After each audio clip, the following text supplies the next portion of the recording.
इस कानून ने बिजनेस मार्केट में खलबली मचा दी। बुक्स में जीरो कर दो तो डिसअलाउंस का सवाल ही नहीं। एक बार तो मेरा दिमाग भी घूम गया कि 90 डेज का चेक 44 AD या ADA में पॉसिबल नहीं है।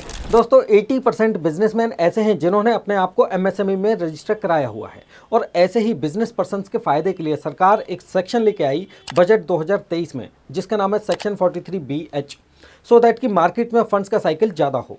लेकिन इस कानून ने बिजनेस मार्केट में खलबली मचा दी, जिसका इफेक्ट है कि लोग अपने MSME रजिस्टर को कैंसिल तक करा रहे हैं और इसके अलावा भी और भी काफ़ी सारे इफेक्ट्स हैं।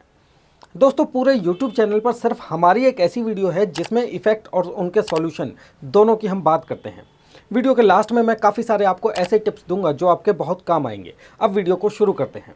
वीडियो पसंद आए तो मेरे चैनल को शेयर करें, लाइक करें, सब्सक्राइब करें। दोस्तों पहले मैं ब्रीफ में बताता हूं कि सेक्शन 43BH क्या कहता है, so that you can understand the concept, effect and solution easily. देखिए कोई भी ऐसा पर्सन जो micro and small business category में कवर होता है, बेशक वो MSME में रजिस्टर हो या ना हो, ऐसे पर्सन से अगर आप किसी सामान की परचेज करते हो या सर्विसेज अवेल करते हो तो आपको 45 डेज या 15 डेज के अंदर उस micro and small business person को पेमेंट करनी होगी। अगर आप विद इन टाइम पेमेंट नहीं करते हैं तो परचेज पर भी आपको इनकम टैक्स देना होगा। बात सुनने में बहुत छोटी सी लगती है, लेकिन आप ध्यान रखना, मैं अभी बता रहा हूं आप सब लोगों को कि 15 मार्च आते आते मार्केट में खलबली मची रहेगी। सेक्शन 43BH का इफेक्ट नंबर 1 देखिए। कानून है कि बायर और सेलर के बीच एग्रीमेंट है तो पेमेंट 45 दिन में कर दो और एग्रीमेंट नहीं है तो 15 दिन का टाइम है। पेमेंट नहीं की तो परचेज अमाउंट पर आप इनकम टैक्स दे दो। इफेक्ट खतरनाक है, लेकिन सॉल्यूशन ये है कि सेलर को माल बेचना है और बायर को माल खरीदना है, रिलेशंस मेंटेन करने हैं, दोनों को अपने बिजनेस चलाने हैं, इसलिए दोनों मिलकर एक एग्रीमेंट ड्राफ्ट कर ही लेंगे। इसलिए 15 दिन को भूल जाओ, 45 दिन ही मानकर चलो। अब इफेक्ट नंबर 2 पर चलते हैं। परचेज पर इनकम टैक्स देने वाला इफेक्ट खतरनाक है। इसे एक एग्जाम्पल से समझते हैं। मान लो किसी वजह से बायर 45 दिन में पेमेंट नहीं कर पाया और ईयर एंड भी हो गया। अब कानून के अकॉर्डिंग परचेज अमाउंट को बायर की इनकम में ऐड करके इनकम टैक्स दो। यहाँ पर मैं एक बात कहता हूँ, किसी को कुछ मिले या ना मिले सरकार को टैक्स जरूर मिल जाएगा। पता नहीं सरकार इस कानून को अपने लिए लेके आई थी या फिर छोटे बिजनेस पर्सन्स के लिए लेके आई थी। छोड़ो यार, इस प्रोविजन को समझो, सामने मुसीबत खड़ी हुई है। मान लो इनवॉइस अमाउंट 30 लाख रुपए थी और बायर की बिजनेस का नेट प्रॉफिट था 10 लाख रुपए। तो बायर की 10 लाख रुपए पर इनकम टैक्स बनेगा मान लो 70,000 रुपीज़। मान लीजिए उसने कुछ अदर डिडक्शन क्लेम कर भी ली होंगी। लेकिन अगर परचेज अमाउंट 30 लाख को भी इनकम में ऐड कर देते हैं और इस पर 30% आपको टैक्स देना पड़ेगा, जो कि बनेगा 9 से 10 लाख रुपए। अब बिना किसी बात के 70,000 रुपए की जगह 9 से 10 लाख रुपए इनकम टैक्स नहीं दिया जा सकता। अब सॉल्यूशन क्या है? सॉल्यूशन ये है कि अगर आपके पास 31 मार्च से पहले पेमेंट करने के लिए अभी फंड्स नहीं हैं तो उसके माल को रिटर्न कर दो। ये प्रैक्टिकली लोग कर भी रहे हैं। मेरे कई क्लाइंट्स ने यही रास्ता अपनाया है। माल वापस करके 31 मार्च 2024 को क्रेडिटर्स को बुक्स में जीरो कर दो तो डिसअलाउंस का सवाल ही नहीं।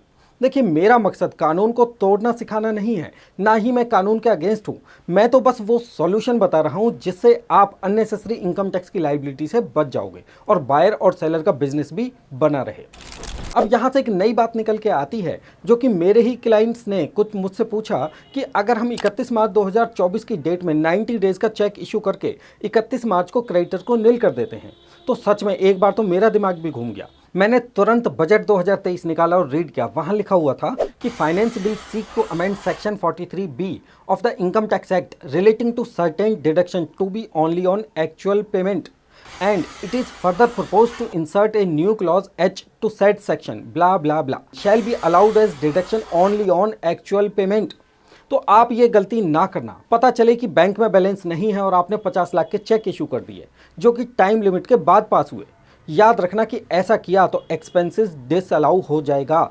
बहुत से रायचंद आपको ऐसी समझदारी देंगे, दोस्तों फंस जाओगे, सो बी केयरफुल। तो सॉल्यूशन ये है कि आप पेमेंट कर दो। अगर आप ये समझते हो कि पेमेंट नहीं है या अभी पेमेंट नहीं है, तो जैसे आप अपने क्रेडिटर्स को पेमेंट करोगे उसी तरीके से आप भी किसी के लिए क्रेडिटर्स हो।